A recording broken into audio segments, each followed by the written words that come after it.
Hey, I debated with myself quite a long while about whether I was going to make this video at all. Um, but I think it may be useful to make it anyway, at least for the conversation, and it might lose me a few viewers. Um, I don't really care about that. I've never really cared about that. This channel is not about me gaining enough YouTube notoriety that I'll make money off of it. It's about an outlet. It's a place to have a conversation about a hobby that I like, that I love, and um, and that conversation sometimes includes uncomfortable topics, and this is one of them. So. Um, I would I would ask you one thing, that if you start this conversation with me, if you engage by writing comments or whatever, do so respectfully. Don't start arguing with other people. Um, you can of course think that I'm an idiot. That I don't mind. It's, yeah, part of the game, I guess. But please don't argue with other people about this. And I would also ask that if you start this conversation with me, then you go all the way to the end as well. So if you're still with me, um, and if you want to hear what I have to say, then please stick with it until the end. That's all. Because this is going to be a rant about rivet counters and whackers.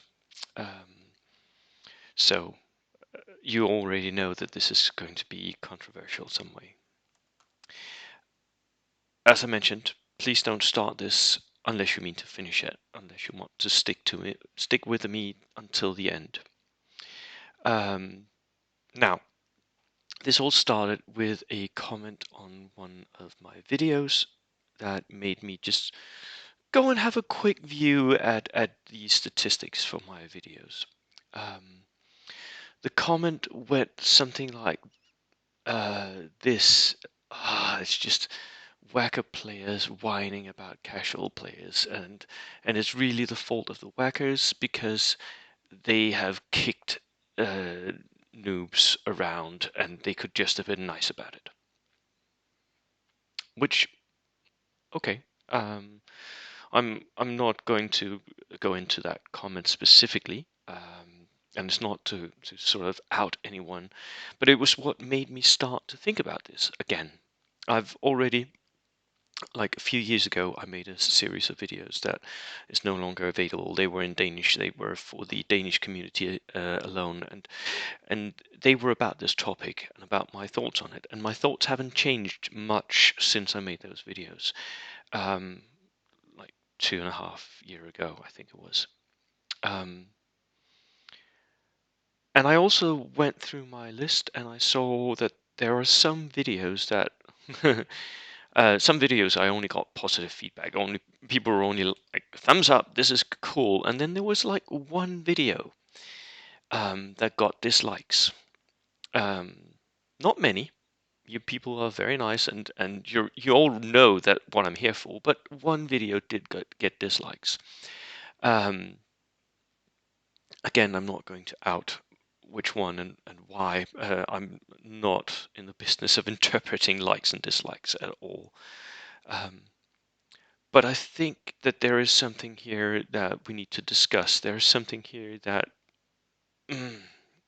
where at least two groups of people in our nerdy little corner of the world um, are, are are at and have been at war with each other, which is, yeah. And remember, when I'm talking about this, I'm not neutral. I am in one of the camps. Look at my introduction video. I clearly state so. I'm a competitive player. I started out in bolt action. The first thought I had about bolt action was I want to be world champion at this game. I want to be the best at this game. That was why I started. I am in this game on the whacker side. Um, so I am not neutral. I'm not an objective observer of this.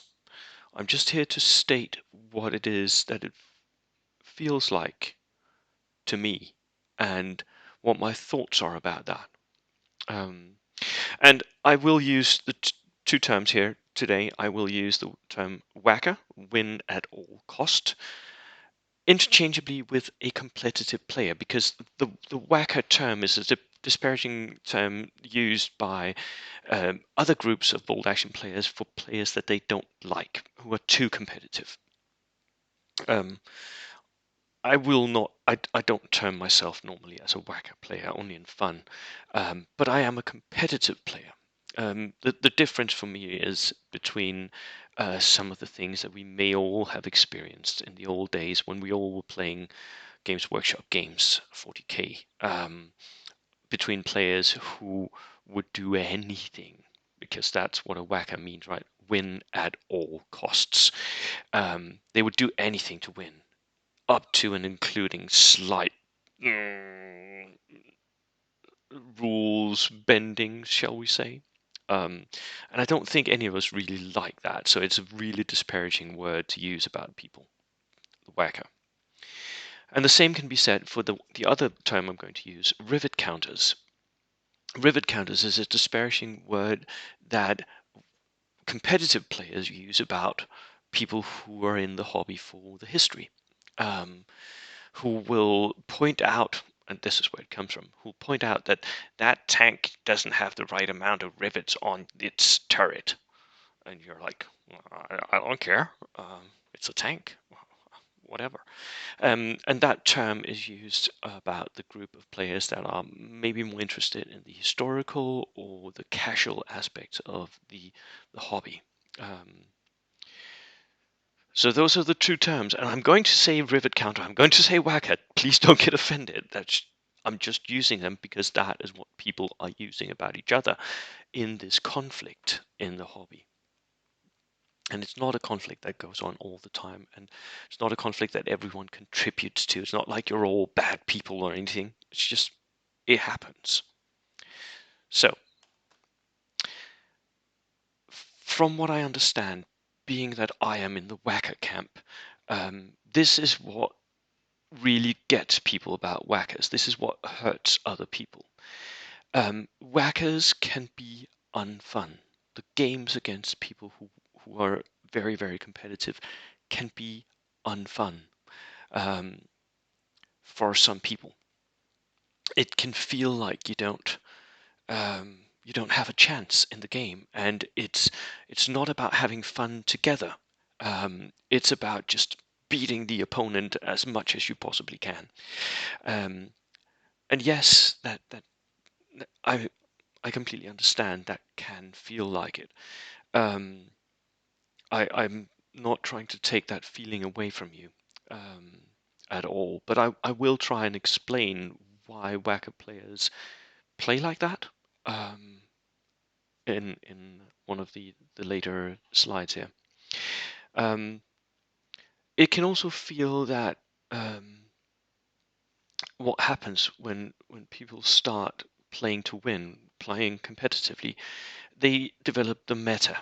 I've talked a lot about meta on my channel here. And meta is, it can feel limiting, and it can feel like it's, oh, you have to bring stewards in order to win. Oh, that sucks. I understand that. That can feel limiting. Yes. And it can, and this one I completely agree with, by the way. The two first, I'm saying, deliberately saying that those are feelings. Um, the last one is that history is forgotten. Yes, it is. Um, for competitive players, we don't care about history. That's not why we. I have a friend, a competitive player, who's like, we could just as well play with beer bottles and counters. It doesn't really matter. Um, to me, I don't care about the miniatures even. It's just counters on a board. Um, and that's how some people feel. So history is not important to WAAC'ers, to competitive players. It's not important, and that can again take away what some people find very enjoyable about this hobby, because rivet counter players do feel like the history part is what they enjoy. Some of them enjoy the painting aspect. Some of them just enjoy having a beer and pretzels kind of game with their friends, their mates. Um, and so some of the aspects that they enjoy can be taken away from them by whackers. The unfun game, that is not cool for a player who just likes to have a beer and pretzels sort of. We kick around and throw a few dice and laugh at it. Then you're taking the fun away from that game. If you're only going to go with historical lists who were at that very specific battle in the Eastern Front, then the meta is, why are you bringing Panzerfaust? They didn't have Panzerfausts until that battle. Why? That can take away their enjoyment. Um, so the competitive play, the competitive players can take away what the rivet counters feel is enjoyable about the game. And I think the most important one is that they can make rivet counters feel like they don't have a chance. And that is not fun. That is why whackers are evil people who hurt others. Now, how did the rivet counters react to that hurt? To that having been kicked in the face by someone? And this is what hurts the whackers, the competitive players. This is what we get. This is why we sometimes whine about rivet counters, because the rivet counters react. They react by doing gatekeeping, like saying bolt action was never meant to be played like a competitive game. You're playing it wrong. You're destroying the game. You're not playing it right. Um, okay, who are you to say how I can enjoy the game? I shouldn't say how you can enjoy the game. You shouldn't say how I can enjoy the game. And I've had this conversation with Marcus Vine of Warlord Games recently. Go and watch my video where I interview him, and he clearly stated the game was never meant to be a competitive game, and Warlord Games are not going to, in any sense of the word, limit how you can use the game. They're not going to set this is how the game is supposed to be played. So rivet counters, no, you can't do gatekeeping. The game was not meant to be played in any specific way.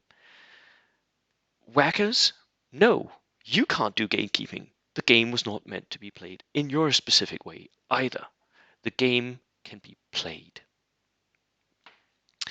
So gatekeeping doesn't really, for me, it's just off. Then, because they've lost badly to a competitive player, they will also start blaming lists. You only won because of your list. And that really sucks, because well, you disregard all the skill of that competitive player, which is what the competitive player is there for.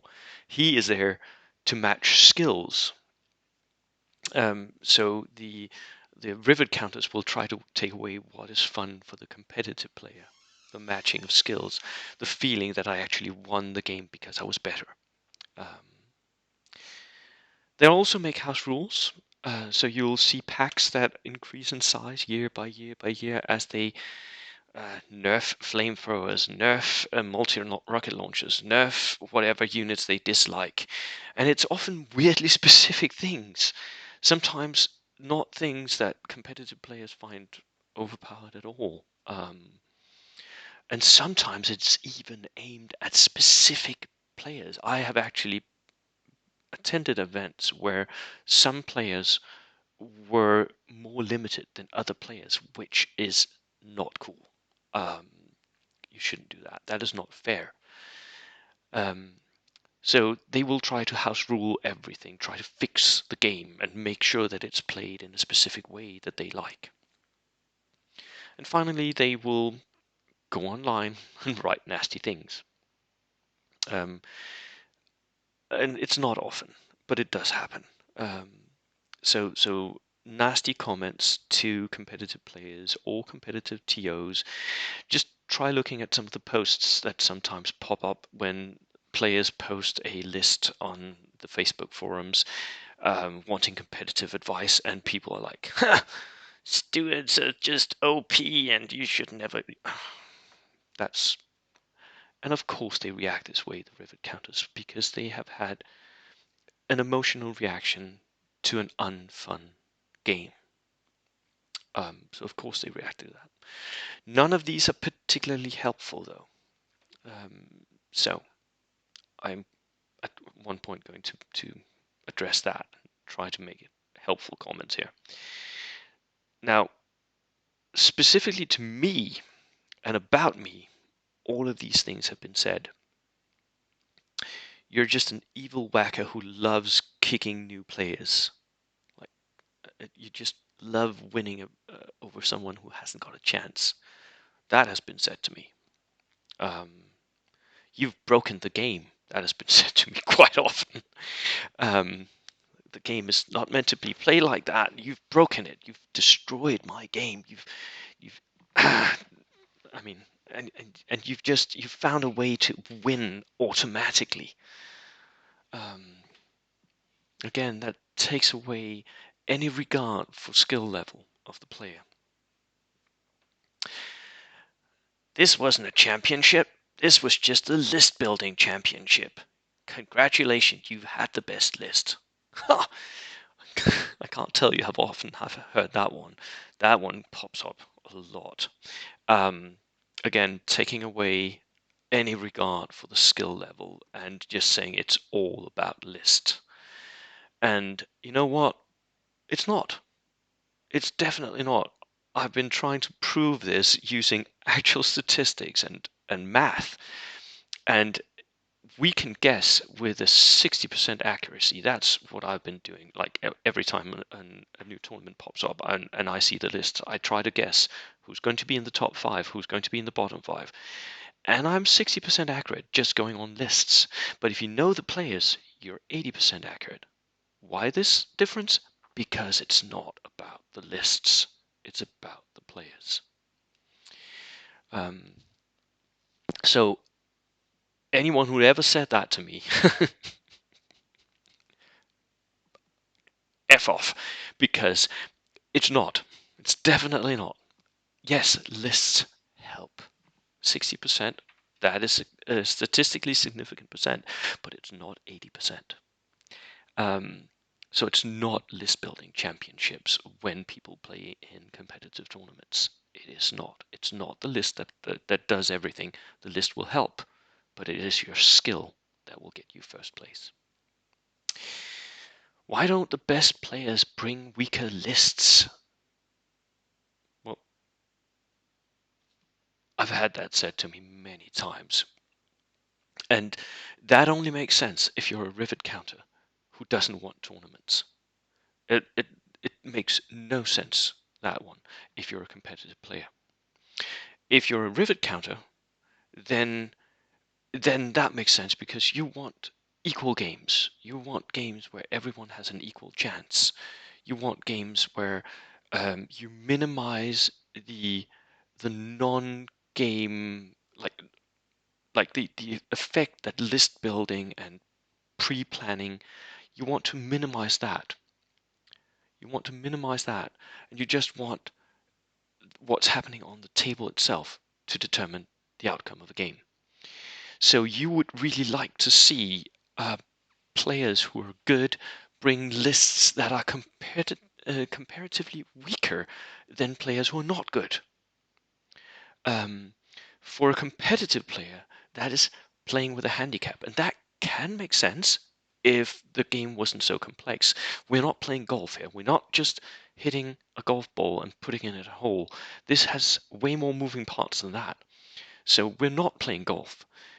So it's really difficult to play with a handicap and make sure that everyone who's like ranked at the same level will get the same handicap.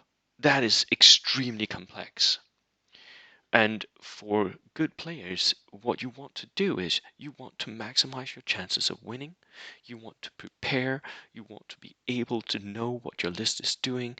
You want to bring elements that work to your advantage, that you know how to play. So bringing something weaker than that is actually very, very difficult. And for me personally, it's even, I would say it's kind of impossible. I've actually had to, had to hire a casual rivet counter coach to make lists with me, so that I could send in weaker lists, because I don't know how to make a weak list. I know how to make good lists. That's what I do. Everything in me is focused on making a good list. So it's really difficult for me to make a weak list. You should build historically correct lists. Why? Um, I competitive players may not actually be in the game to make historical lists. We view it as a game, and we build the lists that we can see gives us or think that gives us the best chances of winning the game. We're not really interested in building something that reflects history.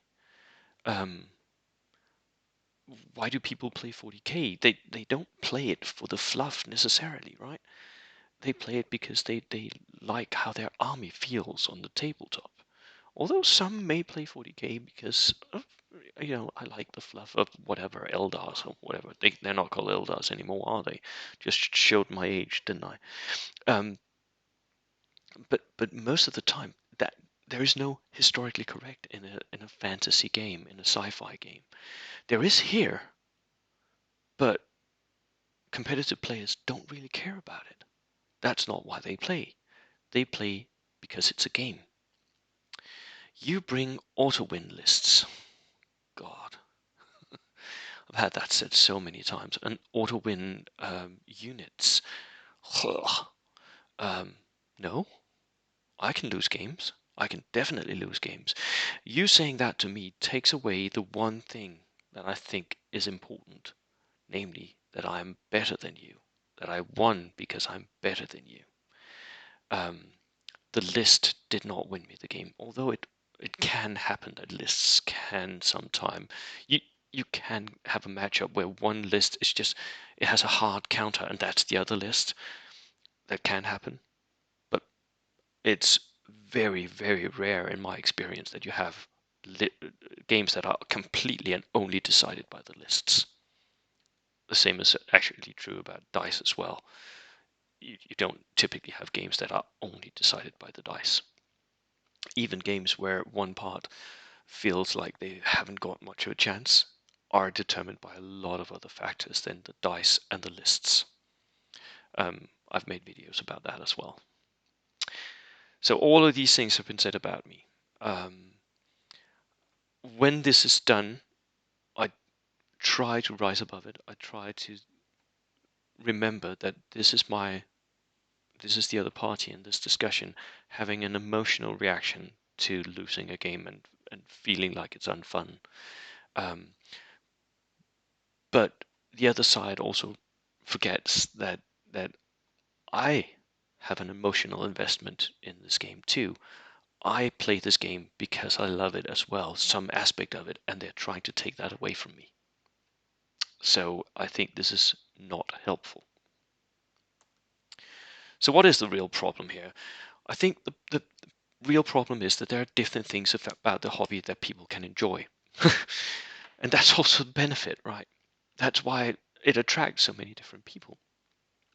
That you can enjoy painting the miniatures. I know players who rarely play a game but who paints miniatures non-stop. That happens. Um, you can enjoy collecting the miniatures as well. Just the enjoyment of owning a beautiful collection of miniatures. That's also a thing. Um, you can play a game because your friends are playing that game. Um, so maybe that's why you enjoy it. You enjoy spending time with your friends. That also happens. I know people like that.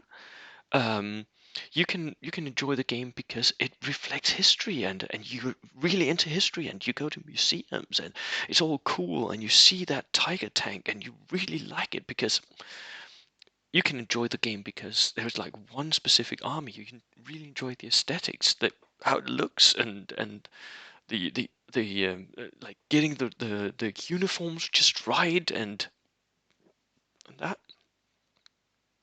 So there are all kinds of different ways to enjoy the game. And for whackers, we enjoy the game as a competitive game. We enjoy the clash of two minds at the table. The best games I've had, the absolute best games where I've felt like this is it. This is why I play the game, have been against the best players in the world. I've had a game against Manuel, who was the world champion after Poland, and he's the German team captain, where I lost, and it was the best game of my life. That one game. I've also had a game against him where I won. It was the best game ever.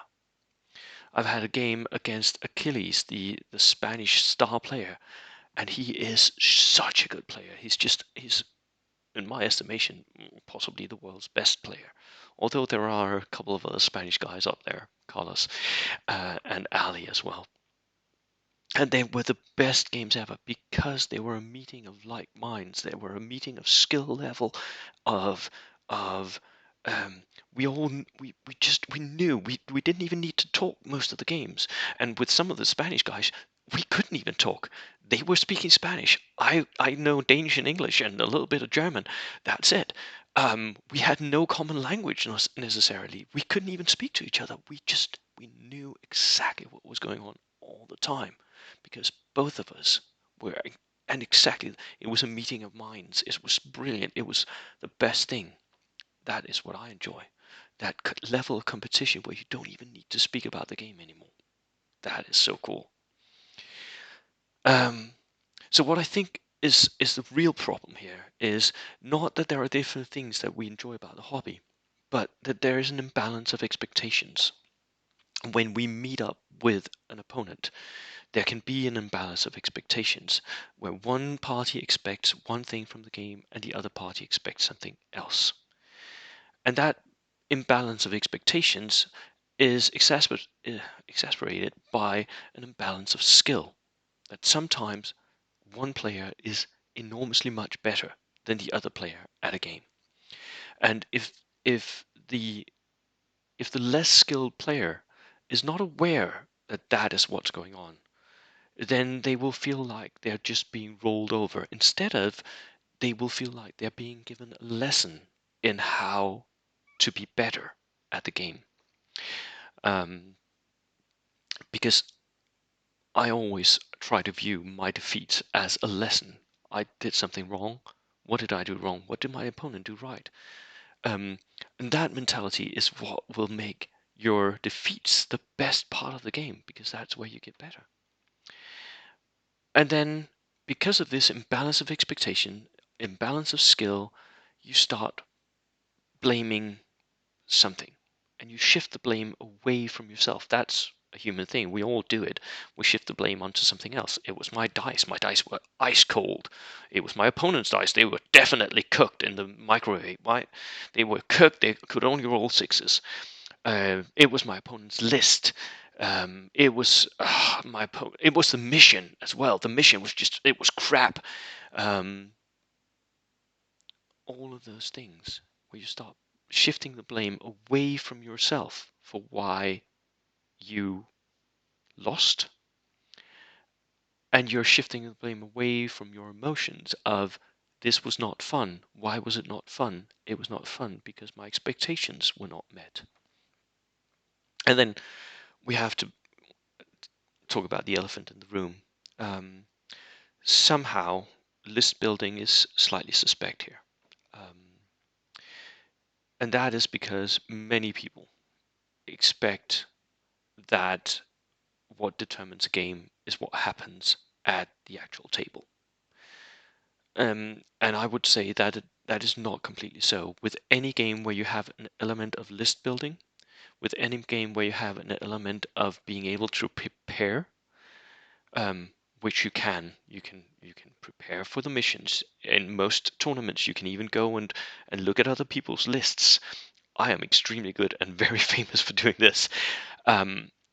So there is an element of something happening before the game, and that is somehow suspect because it's not actually what's happening at the table. So it can feel like that there's an imbalance of skill there, and that is the thing. So it's a thing that we're all going to have to be aware of, and that is why list building is slightly suspect, because you end up with meta developing, you end up with some list feeling like they are overpowered, because there is a difference in power level. I've made a whole video about that. Look at my ranking list video, right? So there is a difference in power levels in the list building. And that's just the thing that happens with all games where you have a list building element. All units are not the same. Um, and using them in certain combinations, in certain builds, then it's not the same. Okay? So, and that will happen every time you put points on something, right? We're not playing chess. All rookies are not the same. Rooks are not the same. All queens are not the same. There is a huge difference, and you can have an army of all queens and an army of all rooks. It's just right.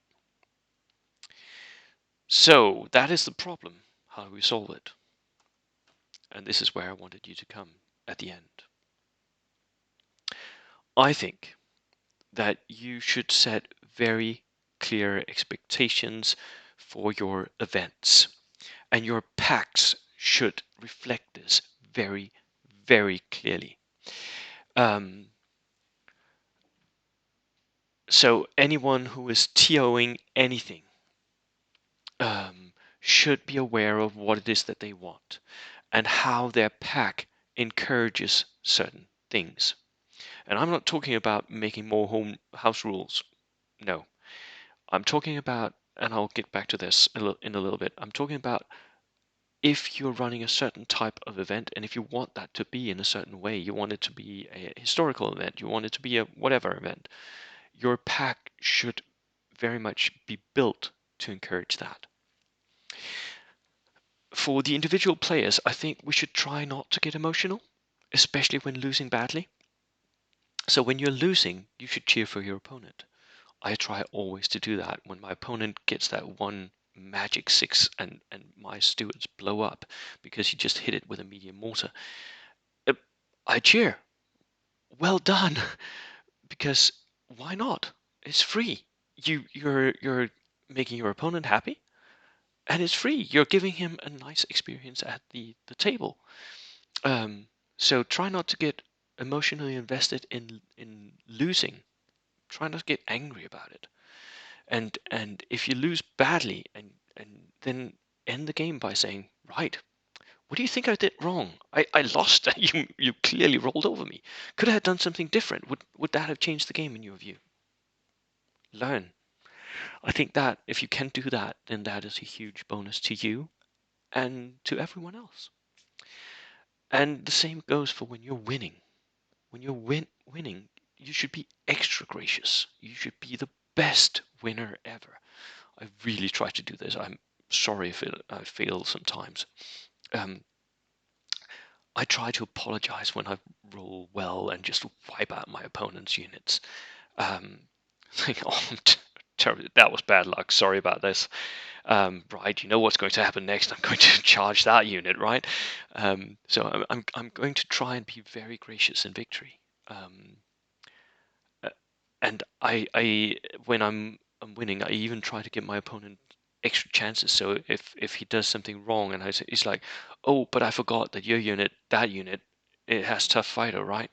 And he's like, oh, I made a mistake here, and I'm like, yeah, right, you forgot that. Just move them back. It doesn't matter. Just move them back, because I know that I'm winning. It doesn't cost me anything to give him that chance if he forgets something and wants to redo a move or whatever. I try to be very, very gracious, especially when winning. because again, it's free. It creates a better atmosphere at the game table. I think it's good game manners basically. And when we look at the events, and I'm going, so this was for the TOs and this was for the individual players. When we look at events, I think that there should be 4 types of events. There should be rivet counter events, and I'm actually hosting one of those. I am doing a little bit of rivet counter events. They should be narrative campaign days where you clearly state that this is not a tournament. There will be no first, second, and third prize. There may be other prizes, but this is not an event where you can win something. This is an event where we tell a story together. Um, so, and the pack should reflect that. And what it does when you're saying there are no first, second, and third prize, doesn't happen, is that the whacker players, the competitive players, they will relax because there's no reason to win. If you're not going to be honored for that win, well, okay, they might not even come. But if they do come, then they might, you know, bring a more relaxed army. Because there's no reason to be especially hard and winning especially hard. It's not what you get points for. So that should be rivet counter events in my view. And you can even use like badly imbalanced lists, and you can have 2 against 1. We're going to at my narrative event, which is actually not mine. I'm just helping. My buddy Michael Fee is setting it up. We're going to like have people move freely between tables. So that each side it'll be Axis versus Allies, and they'll be moving back and forth between tables. There'll not be just one player at each table from each side. No, it's going to be a madness and chaos, and it's going to be fun. It's not going to be competitive at all. Then you can have casual events, and I think casual events borrow some of the things from tournaments. Um, they are pickup games basically. So you have a lot of players, and they are doing pickup games. The casual events are maybe the most difficult to get right. But one thing I will note here is I think you should make sure that there is no first, second, and third prize again for casual events. They should just be relaxed. They should be clearly noted in the pack that this is a casual event. We're not going to play Swiss draw. We're not going to play blue on blue. We're going to play Axis versus Allies, and we're just going to mess around and have fun with that. And there will be someone who wins games, someone who loses, and by the way, there are all these restrictions. This is where I find like house rules and restrictions to be worth it, I think.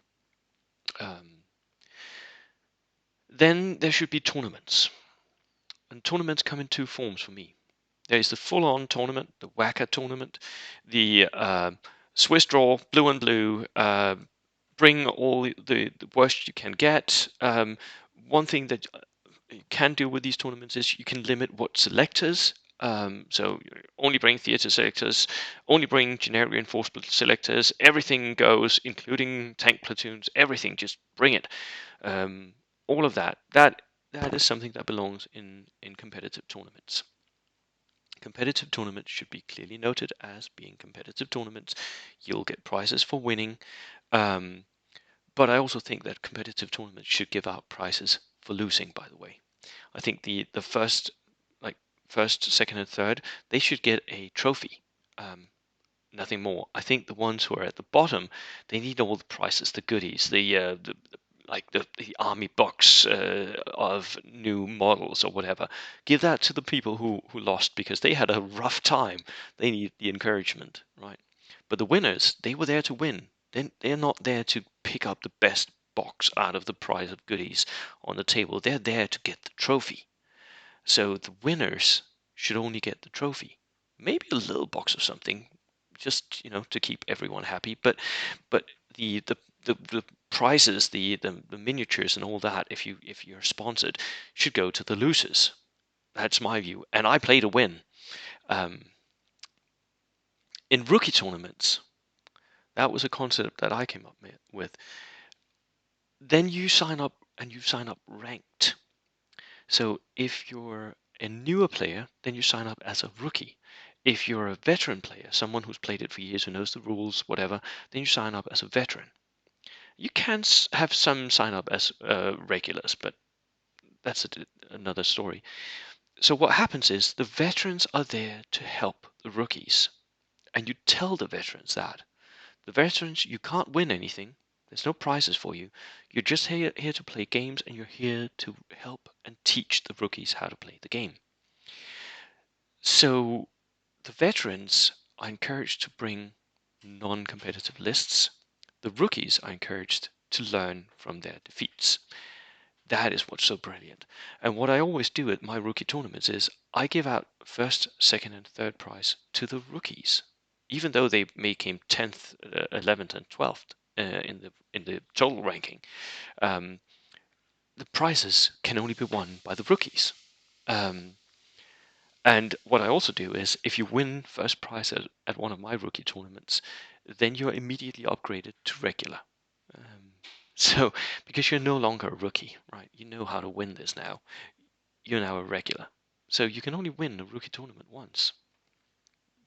But I really like that, because that encourages people to join the competitive scene without just getting their asses kicked non-stop, and being kicked out, and having that emotional response that competitive players just like to kick around noobs, right? Because that's not helpful, and that is why competitive players get a bad rep. Right, thank you so much for sticking with me all the way through this video. I know it was a long one. I hope it can encourage conversations, at least, because that's what I really want: respectful conversations, not people trolling each other on the internet and saying you're playing it wrong. Right. Let's all enjoy the hobby in our different ways. Cheers.